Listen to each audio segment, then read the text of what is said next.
J'ai la chance de faire partie de 2 forums sur la langue BT. Le forum des Cannegnois, que nous avons initié notamment avec Kevin Dallot et Ricky Abraham, il y a bientôt 1 an, et qui s'est beaucoup développé. Notamment, nous avons actuellement, au-delà du WhatsApp, nous avons une page Facebook, une page Instagram et un compte YouTube. C'est un forum en fait qui a pour objectif de développer et apprendre les langues krou-orientales, mais j'y reviendrai plus précisément dans une autre vidéo. Afin d'obtenir toutes les informations que je vous donne sur le monde BT, je fais partie aussi d'un autre forum, exclusivement sur WhatsApp, qui rassemble toutes les personnes qui parlent la langue BT et qui veulent apprendre en fait le BT. C'est souvent des gens un peu avancés dans la langue. Et il s'agit du forum Parlons BT, dont le modérateur est Albert Drogba-Carino. C'est dans ce forum notamment que je puise mes sources d'informations, parce que c'est les anciens. Et je les en remercie d'ailleurs. Vous trouverez dans la description toutes les informations et tout le nécessaire pour pouvoir participer en fait à ces différents forums. Dans tous les peuples africains, l'eau a toujours pris un caractère important, tant sur le plan matériel que sur le plan spirituel. C'est le cas aussi chez les BT. Pour comprendre en fait le phénomène, on va dire spirituel, qui donne un caractère sacré au cours d'eau et aux marigots, il faut distinguer à la fois, on va dire, la religion et la spiritualité. Nous sommes animistes, et en ce sens, nous avons conscience de la présence de Dieu en termes de création divine dans tous les éléments de la nature, et les cours d'eau en font partie. Les communautés BT, comme beaucoup d'autres communautés, on va dire, humaines, s'organisent, et souvent s'organisent en fait autour de cours d'eau qui leur apportent le nécessaire à la vie. Il est aussi le lieu de vie des esprits protecteurs et des ancêtres méritants de cette communauté. Aussi, pour entrer en contact avec ces esprits, soit pour leur demander l'autorisation de pécher, soit pour conjurer le mauvais sort, un parolier, maître du verbe juste, ou un chef de terre, fait des libations pour les ancêtres supposés résider à cet endroit.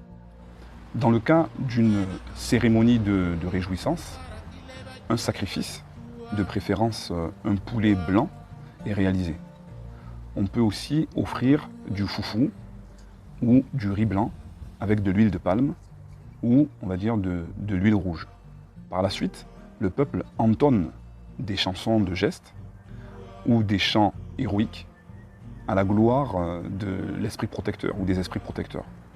Des gens tombent en transe et prophétisent.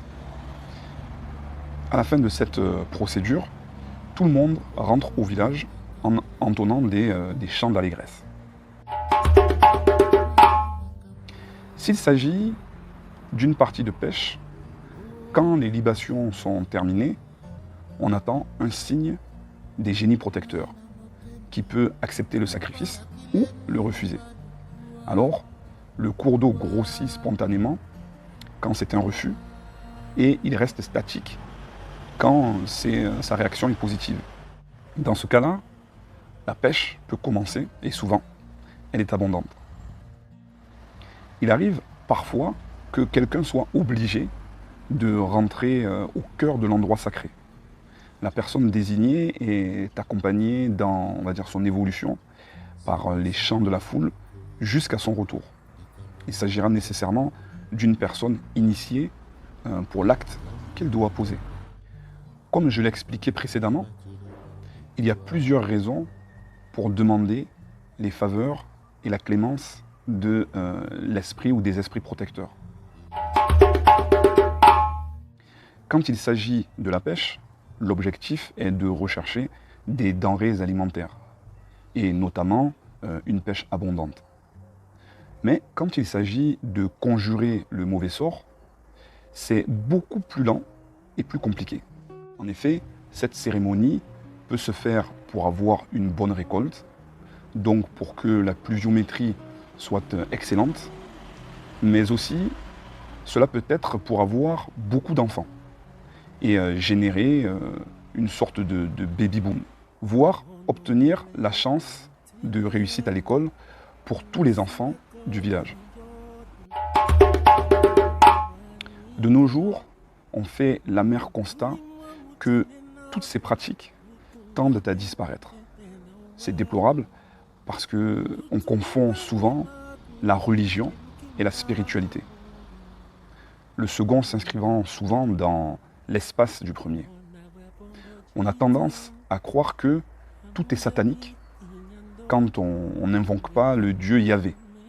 En somme, tout cela se résume encore à une histoire d'ignorance et d'aliénation mentale qui provoque un amalgame malheureux. Et vivement que l'on revienne à nos habitudes ancestrales pour le bien commun de toutes nos communautés.